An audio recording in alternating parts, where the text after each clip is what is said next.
So welcome to City Farm. I'm Alex Pate. I'm the farm manager here at City Farm. This is just my first season as the farm manager here, but I've been volunteering with City Farm, with Patchwork Farm Chicago for about 5 years now. This is a 2.5 acre farm that we essentially dedicate half of our growing space to production of food for our CSA program, for our farm stand, and then we work with a number of mutual aid organizations as well to distribute our food.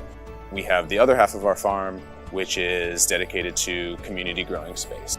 This farm is extremely underfunded, but in the same way of talking about what a living example of something can be is we're able to have this space here with no funding from the city, and we're able to do this because a lot of the materials have been here, and it forces us to think, okay, what are the materials we have? We can take inventory, we have that, and then how can we redirect those resources in maybe less conventional ways to do the things that we want to do? Especially when it comes to urban agriculture, there's a lot of lip service around what sustainability means. I think there's a lot of lip service around what even urban agriculture means. And so I think people knowing where their food comes from allows them to form connections and relationships with the farmers that grow their food, and can ask then about what are your sustainability practices? How can I enact some of those sustainability practices in my home garden, right? I think soil building and learning about how to remediate soil, because in an urban environment, a lot of times we are dealing with contaminated soil. But then if you're talking about longer term building of soil in even local neighborhoods, that's something that's really important to make sure that the soil is not just being depleted over time. Things I've taken from being the farm manager this year and working so closely with our crops is that everything's fleeting, right?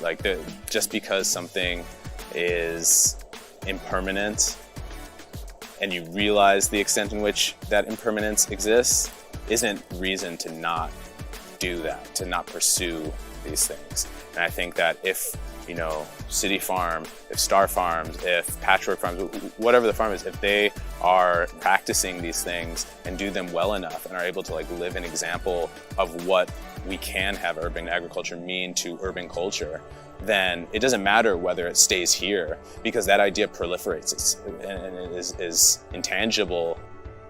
We find tremendous joy in what we do, and we form tremendous community in what we do. If you see somebody who is doing something that makes them feel fulfilled, that is then also able to practice these sustainable practices that are also able to help build micro and macro ecosystems, that's contagious. And that's why it's the slow burn that transcends all of our lives, right? It's not about a single place here. It's about all the places and the way in which they interact with each other. It's a complex web. It's an infinite Venn diagram, but it's the more that you kind of look into it, the more you see it everywhere, and the more you realize that it is everything, and the more empowering that is for people. And that's what we do.